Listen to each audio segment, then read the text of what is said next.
dans la présence de Dieu. J'ai été très très béni aujourd'hui par le message que le pasteur David a donné, c'était à 12h. Il a parlé de la bénédiction spirituelle et la bénédiction physique que Dieu manifeste dans la vie de ses enfants. Et cela m'a beaucoup réjoui, cela m'a beaucoup fait du bien. Et pendant que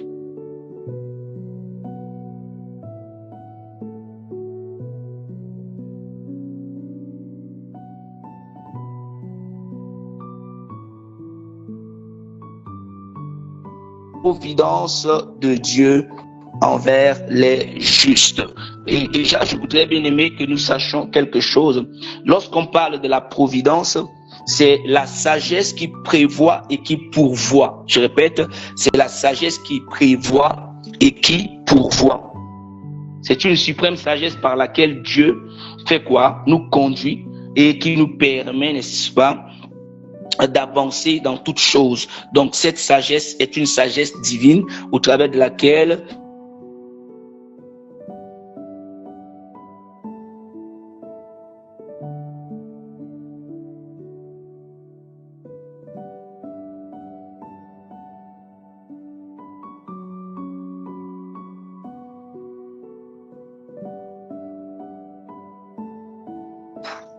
tu peux tout perdre dans la vie, mais ne perds pas Dieu.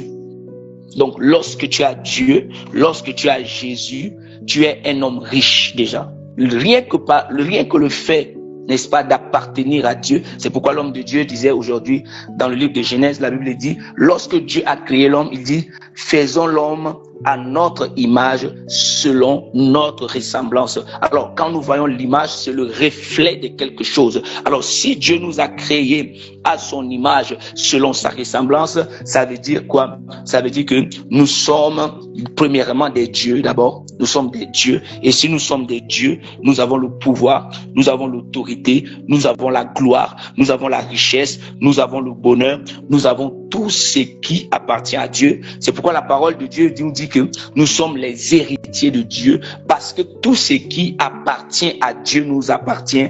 Tout ce qui appartient à Jésus nous appartient. Autrement dit, nous sommes des co-héritiers avec Jésus-Christ.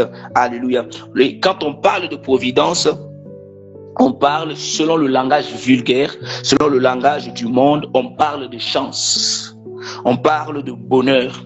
Mais selon le langage chrétien, on parle de grâce. Celui qui appartient à Dieu, celui qui marche avec Dieu, c'est celui qui vit par la grâce.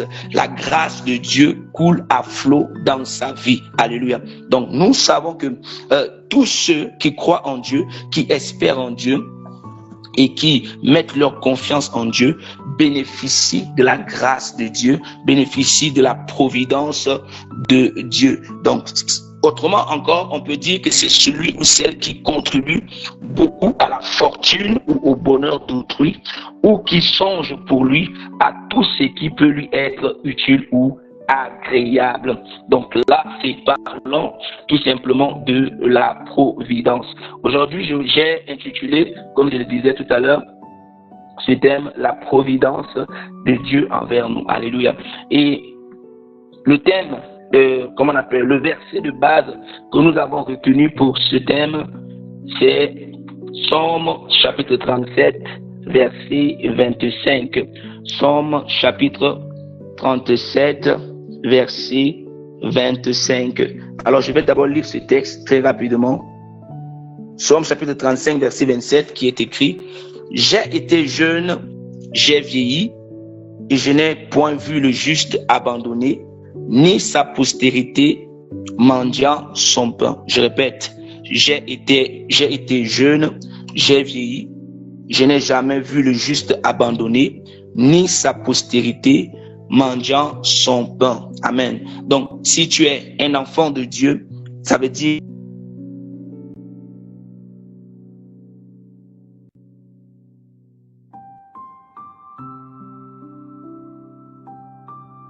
que Christ nous a justifiés, nous sommes approuvés de Dieu, nous sommes aimés de Dieu, nous sommes choisis de Dieu. Donc, étant enfant de Dieu, tu as cette opportunité de bénéficier de la grâce de Dieu, de bénéficier de la faveur de Dieu en toutes choses. C'est pourquoi ici, je voudrais encore nous faire comprendre que le terme ou le mot juste qui est employé ici renvoie tout simplement à celui qui fait confiance à Dieu.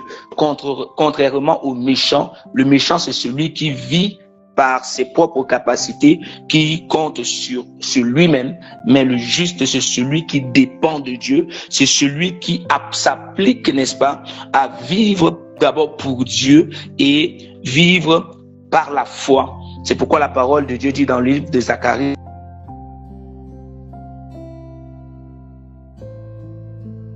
foi. Mais s'il se retire, mon âme ne prendra point plaisir en lui.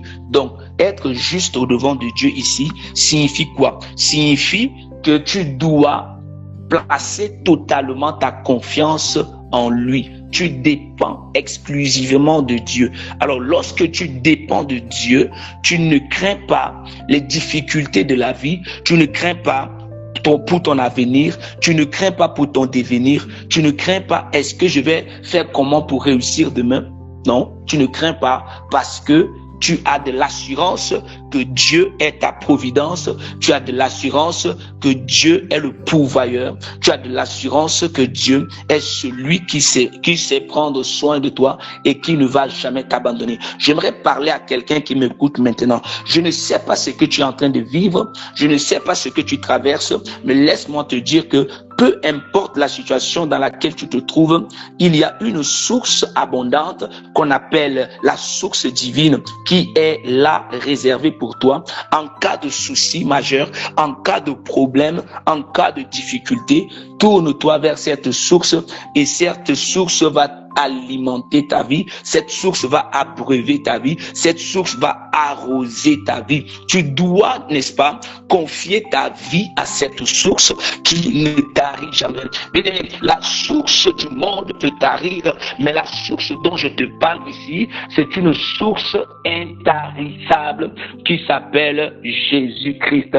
Celui qui marche avec Dieu et qui place totalement sa confiance en lui, c'est celui qui malgré les combats qu'il peut rencontrer, c'est vrai, il peut arriver que tu traverses le désert, humainement parlant, ça peut arriver, mais laisse-moi te dire que Dieu ne t'abandonnera jamais. Pourquoi? Parce que Dieu porte ses regards sur ceux qui l'aiment. Dieu porte ses regards sur ceux qui ont foi en lui. Dieu porte ses regards sur ceux qui lui font confiance. Lorsque tu places ta confiance à Dieu, tu vas voir ce que Dieu va faire. Et ma Bible me dit, fais de l'Éternel tes délices et il va faire quoi? Il te donnera ce que ton cœur désire.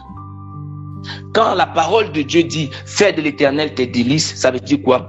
Est-ce que ça veut dire que Dieu est, n'est-ce pas, ce qui te fait plaisir? La présence de Dieu te fait plaisir. Servir Dieu te fait plaisir. Marcher avec Dieu te fait plaisir.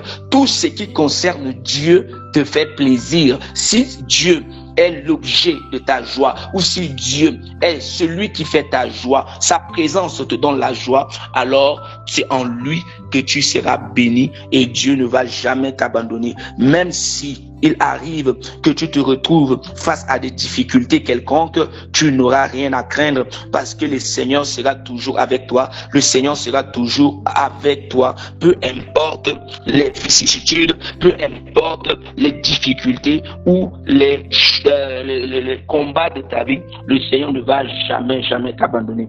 Dans le livre de Ésaïe chapitre 49, à partir du verset 14 au verset 15, la Bible dit, si on disait l'Éternel m'abandonne, le Seigneur m'oublie. Et il vient au verset 15, il dit, une femme oublie-t-elle l'enfant qu'elle allait? N'a-t-elle pas pitié? Moi, l'Éternel, je ne t'oublierai point. Alléluia. Sion ici représente quoi? C'est une figure de style. On peut dire que Sion ici représente tous les rachetés, tous ceux qui ont accepté Jésus. Sion ici représente toi et moi. Alléluia. Toi et moi qui avons cru au Seigneur Jésus. Sion ici nous représente, et ce qui veut dire que lorsque nous faisons face à des difficultés, lorsque nous faisons face à certaines situations, nous ne devons pas nous lamenter. Nous ne devons pas nous inquiéter. La Bible dit, ne vous inquiétez de rien, mais en toute chose, faites connaître vos besoins à Dieu par des prières de supplication avec des actions de grâce. Donc, la parole de Dieu dit, si on disait, l'Éternel m'abandonne, le Seigneur m'oublie. Une femme oublie-t-elle, ça c'est Dieu qui répond maintenant, une femme oublie-t-elle l'enfant qu'elle allaite? N'a-t-elle pas pitié du fruit de ses entrailles? Quand elle l'oublierait, moi l'Éternel, moi je ne t'oublierai point. Moi ici c'est qui? C'est Dieu qui parle.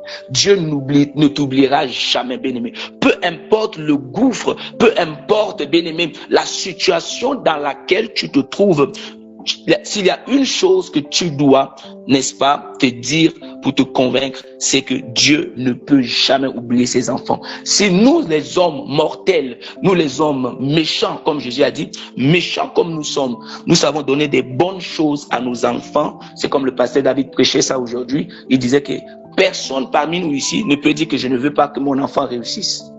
Personne parmi nous ici ne peut pas dire que je n'ai pas de grands projets pour mes enfants. Nous tous ici, nous voulons que nos enfants réussissent dans la vie. Et de la même manière, c'est dans cette optique que Dieu aussi a des perspectives de bénédiction pour ses enfants. C'est pourquoi il a dit à Jérémie, je connais les projets que j'ai formés sur vous, dit l'Éternel.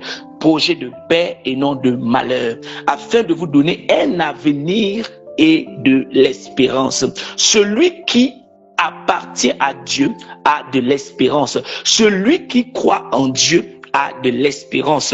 Il y a de l'espérance pour nous parce que, bien aimé, les hommes peuvent mettre point, mais Dieu vient mettre virgule devant ta situation. Oh, bien aimé, peut-être que la société a déjà mis un point devant ta situation, mais Dieu va venir, il va dire, ce n'est pas encore fini. Il va mettre, n'est-ce pas, virgule, et ça devient point virgule pour dire que ta vie continue. Alléluia. Il y a quelque chose de grand que Dieu est en train de préparer pour toi. Il y a quelque chose qui va surprendre le monde que Dieu est en train de réserver pour toi. Alors, aie seulement confiance à Dieu et tu vas voir ce que Dieu va faire dans ta vie. La providence de Dieu ici, comme je le disais, c'est la grâce que Dieu manifeste envers ceux qui placent en lui, n'est-ce pas, leur confiance. Donc, lorsque tu places ta confiance en Dieu, tu peux te retrouver un matin dans un endroit où tu n'as jamais imaginé, dans un endroit où tu n'as jamais pensé y être. Le Seigneur, la Bible dit, de la boue, il retire les indigents et il les fait asseoir avec les grands. Donc le Seigneur est capable, bien-aimé, de changer ta situation en un clin d'œil. Le Seigneur est capable de changer ton histoire en un clin d'œil. Ça veut dire quoi? Dieu est celui qui est le maître des temps, des saisons. On appelle ça le kairos et le chronos de Dieu. Il y a le kairos et le chronos. Il y a la saison et il y a le temps de Dieu. La situation dans laquelle tu te trouves maintenant, bien-aimé, c'est une situation qui te prépare pour le kairos et le chronos de Dieu. Alors, il y a un temps qu'on appelle le temps de la visitation. Et ce temps de visitation dépend de ta soif, dépend de ton attente. Et lorsque tu sais que Dieu va te faire entrer dans ce temps de la visitation, tu dois être à ton poste, comme Habakkuk, j'étais à mon poste. Est-ce que tu es à ton poste, bien-aimé? Est-ce que, quand je dis est-ce que tu es à ton poste, est-ce que tu es toujours dans la présence de Dieu? Ceux qui ont la soif de voir des grandes choses se manifester dans leur vie et qui ont la foi en Dieu, ce sont ceux qui sont toujours à leur poste, qui sont toujours, n'est-ce pas, dans la présence de Dieu, qui ont toujours cette foi que Dieu va me visiter, que Dieu va le faire, mon tour viendra. Et quand le temps de Dieu va sonner dans ta vie, bien-aimé, la situation que tu vis aujourd'hui ne sera qu'un passé pour toi. Tu ne vas plus reconnaître ta vie, tu ne vas plus reconnaître ta situation. Tu vas t'asseoir et tu vas commencer à témoigner les choses que tu avais eu comme difficulté avant et la grandeur de Dieu qui s'est manifestée dans ta vie maintenant. Pourquoi? Parce que Dieu te fait passer par ces épisodes pour que demain ton témoignage soit poignant, pour que demain ton témoignage soit grand. Il y avait un homme dans la Bible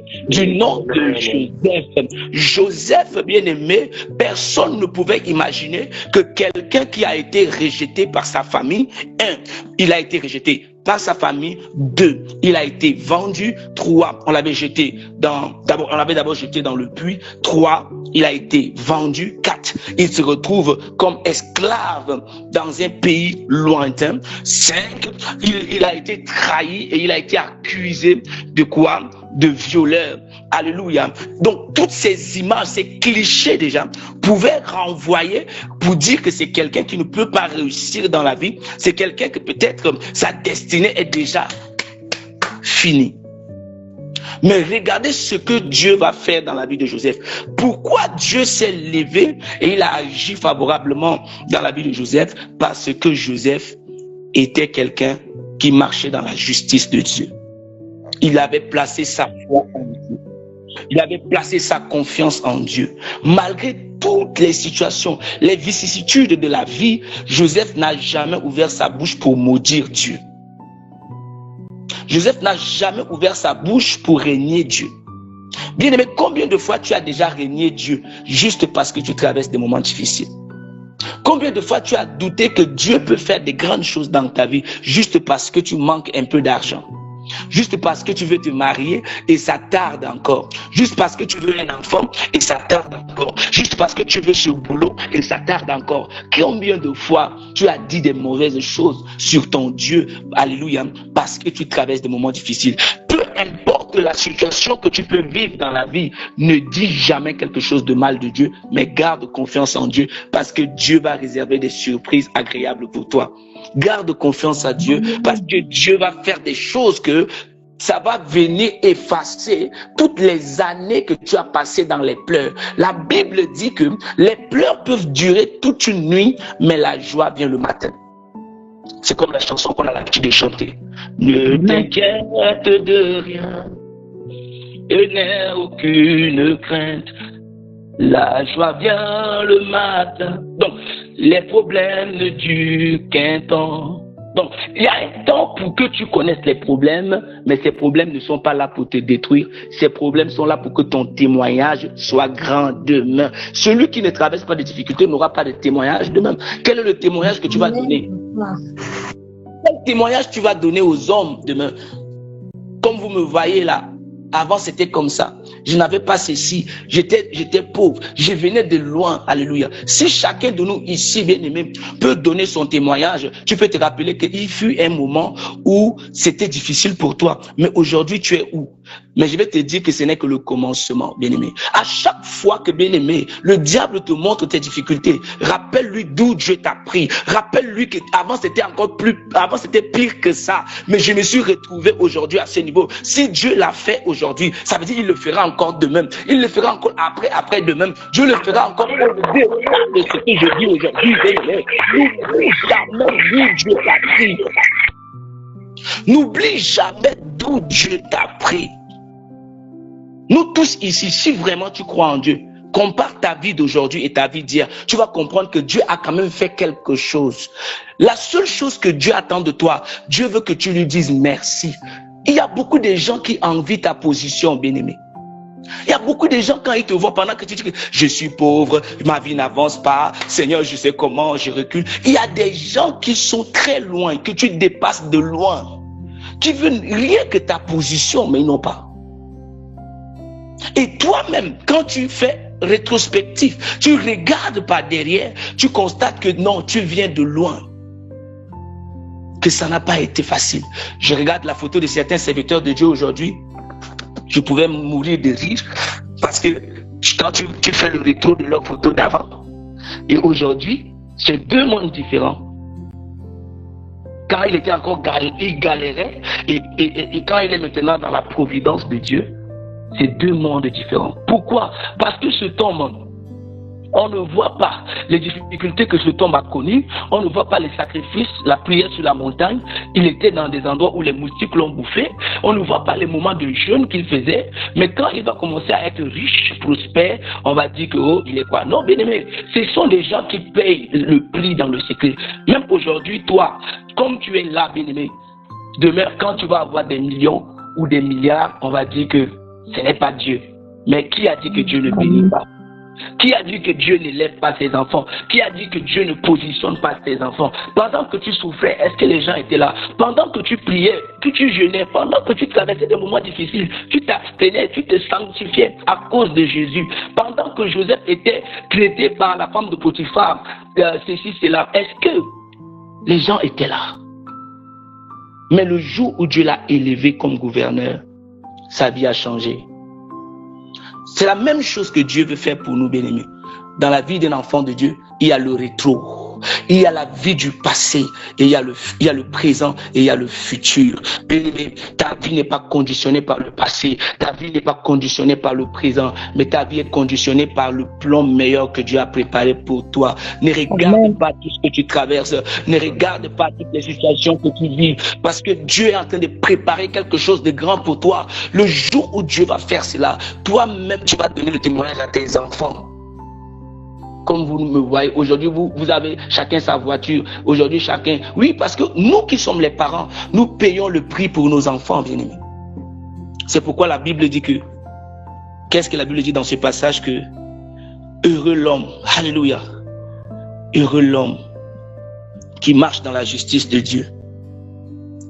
Sa postérité ne mangera pas son pain.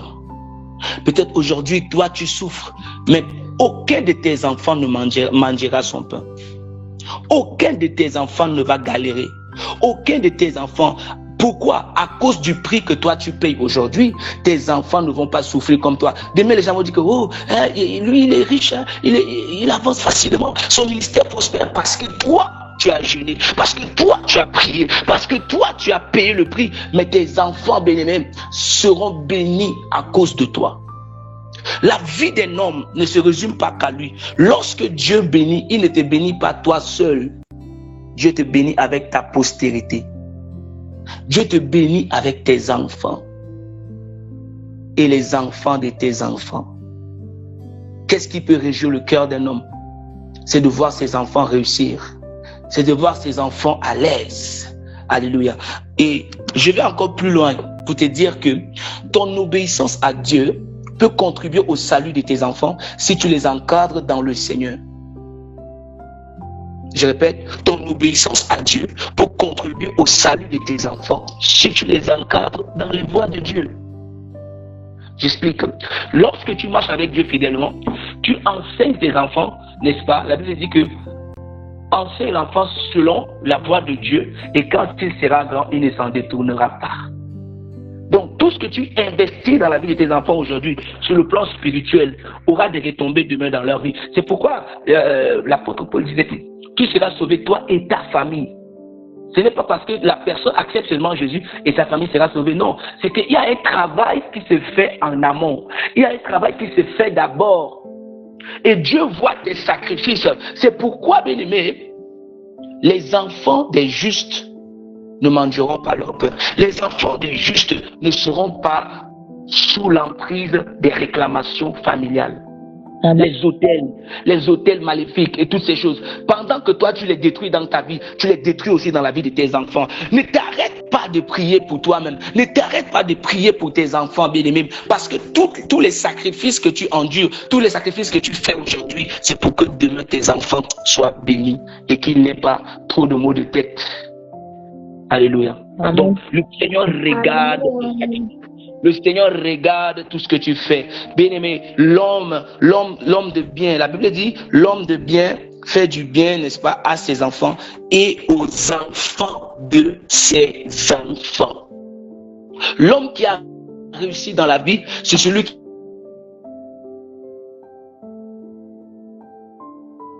à ses enfants. L'homme qui a réussi, qui peut mourir en paix. Vous voyez certains parents qui n'ont pas Jésus, quand ils veulent mourir, ils pleurent beaucoup. Pourquoi? Comme je suis en train de mourir, qui va prendre soin de mes enfants? comme je suis en train de mourir, qui va s'occuper de mes enfants? Lui-même, il voit qu'il n'a pas ce pouvoir-là. Il voit comment il désespère. Il se dit que si je pars maintenant, qui va s'occuper de tel? Qui va s'occuper de celui-ci? Oh, mais celui qui marche avec Dieu, il peut mourir en paix parce qu'il sait qu'il laisse ses enfants entre des bonnes mains. Même si je ne suis pas là, leur papa est dans le ciel. Leur papa va prendre soin d'eux. Leur papa va s'occuper d'eux. Beaucoup de gens meurent dans la tristesse parce qu'ils ont peur de l'avenir qui vont rester à leurs enfants. Moi, j'ai toujours l'habitude de dire aux gens, bien-aimés, quand tu es un enfant de Dieu, il faut savoir prendre des risques. N'aie pas peur. Si tu veux louer une maison, va louer la maison que tu veux, va louer. Dieu va payer. Dieu va payer ça. Beaucoup de chrétiens ont peur parce que nous estimons que si je fais ça, est-ce que je vais faire comment pour payer? Bien-aimé, non. C'est parce que tu n'as pas la foi que tu as peur de t'engager. Celui qui a la foi, quand il pose une action, il sait que son papa, le trésorier, celui à qui appartient, comme l'homme de Dieu disait, la richesse de Dieu, ce n'est pas pour Dieu. La richesse de Dieu, Dieu n'a pas besoin d'argent. L'argent que Dieu possède là, c'est pour nous. Donc, il sait que tu es dans le besoin, il va te donner. J'ai traversé des situations dans ma vie, parce que je ne peux pas donner des témoignages. J'ai traversé des situations dans ma vie que, je ne vais pas vous mentir, mais la faveur de Dieu m'a accompagné partout. J'arrivais à un moment de ma vie où je dis que Seigneur, qu'est-ce que je t'ai fait pour que tu me fasses autant de bien? Parce que jusqu'à mes enfants, je suis arrivé à un moment où Dieu lui-même s'occupe de mes enfants. Il est arrivé à un moment où c'est comme si il y avait des secousses. Mais j'ai dit, Seigneur, je ne crains rien. Et boum, subitement, tout a changé. Tout est devenu en ordre. Et en plus de cela, donc, je ne sais pas comment je vais vous expliquer, mais le Seigneur a fait au-delà de ce que j'imaginais, au-delà de ce que je pensais, au-delà de ce que j'espérais, pendant qu'on a dit que, oui, les enfants vont présenter ceci, cela, il faut que les parents achètent ceci, cela, cela. Je dis que donc tout ça c'est sur moi, mais en étant record, le Seigneur s'est occupé de tout. Et il a donné les meilleures des choses à mes enfants. Amen. Les meilleurs, comme je vous dis. Donc, pour dire que, bien aimé, lorsque tu marches avec Dieu, ne tremble pas, ne panique pas. Même si le projet que tu as aujourd'hui tombe dans l'eau, dis-toi que toi, tu n'es pas n'importe qui. Dieu va ouvrir des portes pour toi. Le projet que tu as là, ce projet va se réaliser au nom de Jésus. Tout ce que tu veux faire dans la vie, là, dis-toi que Dieu va accomplir cela. La seule condition, la seule chose que Dieu attend de toi est que tu marches dans ses voies. C'est tout. Dieu ne nous demande pas trop. Dieu veut seulement que nous marchions dans ses voies. Est-ce que nous marchons dans les voies de Dieu? Parce que la Bible dit, le juste ici c'est qui? Ce n'est pas parce que on dit que tu es juste, que tu es parfait, mais au moins tu considères les voies de Dieu. Tu te soumets à la volonté de Dieu. Tu aimes servir Dieu. Tu crois en Dieu.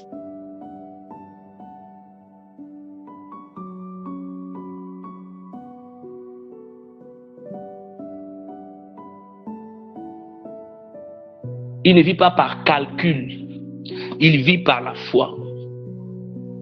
Un jour, j'expliquais dans l'une de mes prédications, je disais à certaines personnes que ce qui fait que beaucoup de chrétiens sont pauvres, c'est que quand ils trouvent 10 000, ils gardent 10 000 là pour un mois. Parce qu'il a peur que s'il enlève 1000 francs, ça va finir. Ça, c'est l'esprit de la misère. Ça, c'est l'esprit de la pauvreté. Ça veut dire que tu ne fais pas confiance à Dieu. Si Dieu te donne 10 000, c'est parce qu'il sait que tu as le besoin. Utilise. Et tu sais que demain, il va encore te donner. Alléluia. Alors, la Bible dit que tel amas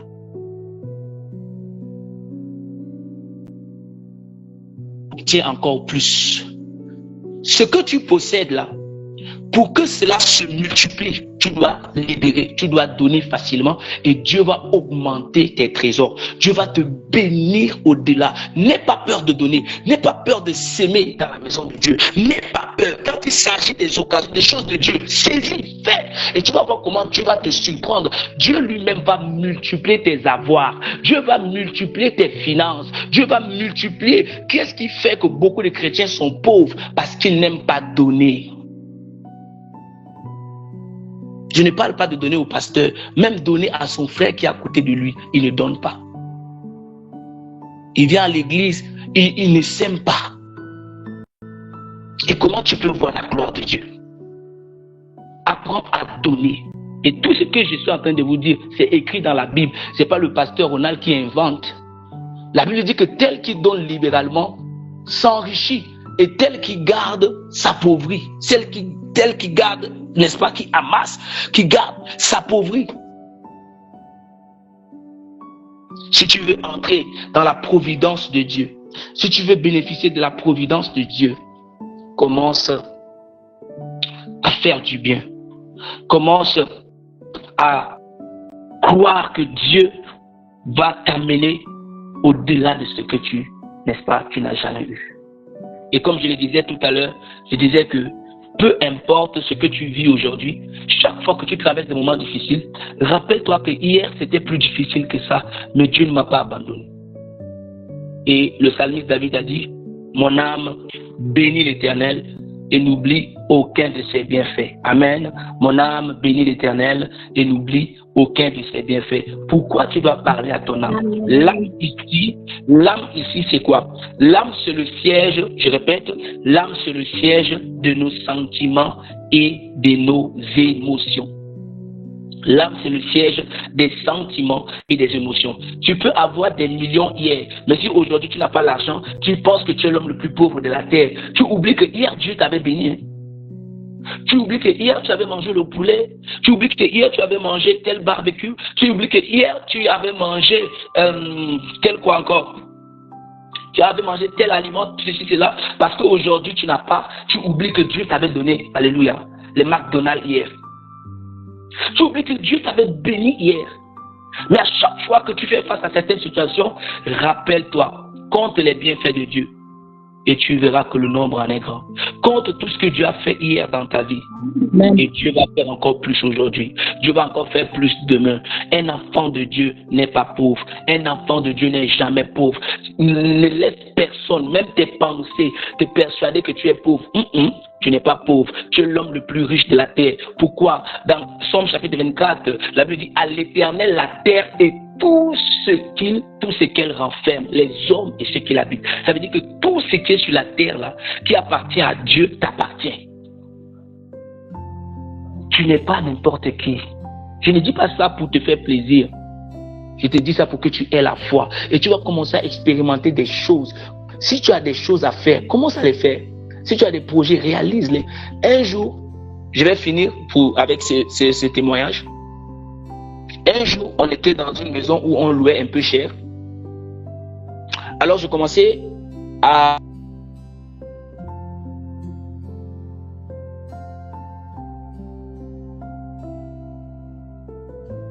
étranger. Comment tu peux habiter dans une maison aussi chère?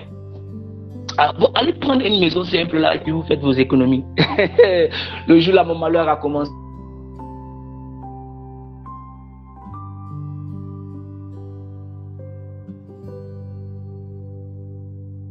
Arrivé dans la petite maison, l'argent ne venait plus. Je dis, mais c'est quoi? Qu'est-ce qui s'est passé? Quand j'étais dans une maison chère, j'avais l'argent pour payer la maison. Mais quand je vais dans une maison moins chère, je n'ai plus d'argent. Alors le Saint-Esprit me dit que c'est parce que tu me minimises. C'est parce que je te bénis en fonction de la façon dont toi tu te vois. Alléluia. De la façon dont toi tu me vois. Donc, si tu veux que Dieu puisse élargir tes avoirs, Dieu puisse te bénir encore grand, tu dois croire que Dieu peut te donner des grandes choses et tu dois avancer, tu dois t'épanouir, tu dois être libre, bien-aimé. Vis, mais avec sagesse. Alléluia. Alors donc, le Seigneur ici est en train de nous faire comprendre que il est notre providence, il est celui qui prend soin de nous, il est celui qui nous soutient, il est celui qui s'occupe de tous nos besoins. De tous nos besoins. Si on laisse le temps ici à quelqu'un de témoigner, vous allez comprendre que nous tous qui sommes ici, Dieu a fait quand même des choses dans nos vies. Où est-ce que tu étais et maintenant où est-ce que tu te trouves? Mais ce n'est pas tout. Quand Dieu t'élève à une certaine position, ne pense pas que c'est fini. Non. Dieu veut t'amener encore au-delà de ce que tu as maintenant. Dieu veut te bénir à ce que ça déborde. Ta bénédiction. La bénédiction du juste déborde. La bénédiction du juste n'a pas de limite. Est-ce que tu comprends ce que je dis? La bénédiction du juste déborde. Tu dois déborder en bénédiction. Tu dois déborder en bonheur. Tu dois encore aller au-delà de ce que tu as maintenant. Et cela dépend de la foi, du niveau de la foi que tu as. Alléluia. C'est ce niveau de la foi qui va te permettre de monter encore plus. La Bible dit dans le verset 22, verset 21 de Somme 37, on va finir, il dit: le méchant emprunte et il ne rend pas. Le juste est compatissant et il donne. Je répète, le méchant emprunte et il ne rend pas. Le juste est comment? Compatissant et il donne. Il y a des chrétiens ici qui empruntent et qui ne donnent pas. Tu t'appauvris, va donner. Si tu as pris la chose de quelqu'un, va lui donner. Parce que c'est ça aussi qui bloque ta vie. Le méchant emprunte et il ne rend pas. Le juste est compatissant et il donne. Verset 22. Car ceux que bénit l'Éternel possèdent le pays et ceux qu'il maudit sont retranchés. L'Éternel affermit les pas de l'homme et il prend plaisir à sa voix. S'il tombe, qu'est-ce qui se passe? Il n'est pas terrassé car l'Éternel lui prend la main. Verset 25. J'ai été jeune, j'ai vieilli et je n'ai point vu le juste abandonné ni sa postérité mendiant son pain. Toujours il est compatissant et il prête. Et sa postérité est bénie. Oh, quand on dit sa postérité est bénie, ça veut dire ses enfants sont bénis. Les enfants de ses enfants sont bénis. Pour finir, verset 27, il dit: détourne-toi du mal, fais le bien et possède à jamais ta demeure. Qui t'empêche de posséder ta demeure, c'est le mal. Arrête de faire le mal. Arrête de mal agir. Arrête de faire des choses contraires à la volonté de Dieu. Marche dans la justice de Dieu et la bénédiction de Dieu va t'accompagner. La bénédiction de Dieu va t'accompagner. La bénédiction de Dieu, tu ne vas pas courir derrière la bénédiction, mais Dieu ordonnera à la bénédiction de courir derrière toi. C'est la bénédiction qui va te chercher. C'est la bénédiction qui va te localiser. Ce n'est pas toi qui vas chercher à la localiser, non, mais la bénédiction va te localiser parce que tu marches dans les voies de Dieu. Tu vas lui dire: merci Seigneur.